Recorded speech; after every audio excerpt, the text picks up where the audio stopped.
आजपासून 12वीच्या परीक्षा सुरू होत आहेत। राज्यातले 14,91,306 विद्यार्थी यावर्षी 12वीची परीक्षा देत आहेत। राज्यभर एकूण 2,957 केंद्रांवर ही परीक्षा सुरू होते, तर परीक्षा केंद्रांवर अर्धा तास आधी उपस्थित राहण्याचं आवाहन करण्यात आलेलं आहे।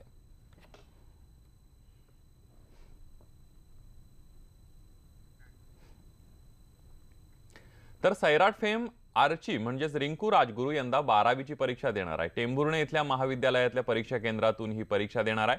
टेंभुर्णीमधील एका महाविद्यालयातील परीक्षा केंद्रातून ती परीक्षा देते आणि तिला पाहण्यासाठी कायमच गर्दी होते। त्यामुळे परीक्षेदरम्यान कोणताही गोंधळ होऊ नये यासाठी महाविद्यालयाने पोलिसांकडे बंदोबस्ताची मागणी केली आहे। आणि याविषयी अधिक माहिती घेऊयात। आपले प्रतिनिधी मधुकर गलांडे आपल्या सोबत आहेत। मधुकर, आपण बघतोय की कुठेतरी विद्यार्थी एक परीक्षेला येणार म्हणून पोलीस बंदोबस्त मागवण्याची वेळ महाविद्यालयाकडे आलेली आहे टेंभुर्णीच्या। काय परिस्थिती आहे तिथली, काय सांगाल या सगळ्याबद्दल? बरोबर आहे। सैराट फेम आर्ची म्हणजेच रिंकू राजगुरू यावेळेस ही बाहेरून परीक्षा देत आहे, 12वीची परीक्षा देत आहे। मागील वेळेस तिने सोलापूर जिल्ह्यातील तिच्याच प्रॉपर गावचं अकलूज येथील परीक्षा केंद्र निवडलेलं होतं, परंतु यावेळेस तिने सोलापूर जिल्ह्यातील टेंभुर्णी येथील जे तुळजाभवानी माध्यमिक आश्रम शाळेचे केंद्र निवडलेलं आहे। आणि आर्ची म्हणजेच रिंकू राजगुरू या केंद्रावरती परीक्षा द्यायला येणार असल्याने त्यामुळे नेमकी परिसरातील लोकांची आणि बघ्यांची गर्दी मोठ्या प्रमाणात होईल। परीक्षा केंद्रावरती गोंधळ उडण्याची शक्यता निर्माण होईल, म्हणून संस्थाचालकांनी टेंभुर्णी पोलीस स्टेशनकडे बंदोबस्ताची मागणी केलेली आहे। आपल्याबरोबर संस्थेचे अध्यक्ष आहेत सातपुते, तर त्यांच्याकडून जाणून घेऊ की काय तयारी केली त्यांनी येतील। काय तयारी केली? आज राज्यामध्ये इयत्ता 12वीच्या परीक्षा चालू आहेत।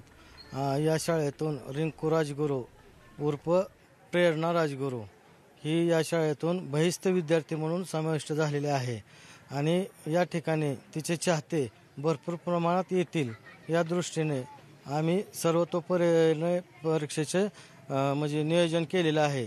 पोलीस स्टेशनला, टेंभुर्णी पोलीस स्टेशनला आणि सोलापूरचे ग्रामीणचे SP साहेबांना लेखी पत्र देऊन अधिकचा बंदोबस्त देण्यासाठी आम्ही विनंती केलेली आहे आणि आमच्या स्तरावरून पण परीक्षेचं पूर्णपणे नियोजन केलेलं आहे। या ठिकाणी मला 2 मुद्दे मांडावेसे वाटतात की पहिला मुद्दा, या भागातील सर्व ग्रामस्थांनी आणि आरसीचे चाहते आणि विद्यार्थी यांनी आम्हाला परीक्षेच्या कालावधीमध्ये सहकार्य करावं आणि परीक्षा व्यवस्थित पार पाडण्यासाठी सहकार्य करावं ही त्यांना मी विनंती करतो। आणि दुसरी गोष्ट, राज्यामध्ये आश्रमशाळा आहेत बऱ्याच ठिकाणी, त्यातल्या बऱ्याचशा आश्रमशाळा ह्या उत्कृष्ट पद्धतीच्या आहेत, परंतु त्यांच्याकडे बघण्याचा दृष्टिकोन लोकांचा बदललेला असतो। पण मी या ठिकाणी एवढं सांगू इच्छितो की आमच्या या आश्रमशाळेचा आजपर्यंतचा निकाल 80% जास्त आहे, शैक्षणिक दर्जा चांगला आहे, म्हणून रिंकू राजगुरूंनी या शाळेमध्ये प्रवेश घेतलेला आहे आणि आम्ही चांगल्या प्रकारे परीक्षा पार पाडू याची आम्हाला हमी आहे। राजगुरू परीक्षा देणार असल्यामुळे मोठ्या प्रमाणावर बंदोबस्त सुद्धा मागवलेला आहे। संस्थाचालक कशा प्रकारे बोलत होते आपण बघितलं। पोलिसांकडे विनंती केली संस्थाचालकांनी की आम्हाला आर्ची परीक्षा केंद्रावर परीक्षा देणार असल्यामुळे मोठ्या प्रमाणावर बंदोबस्त मिळाला।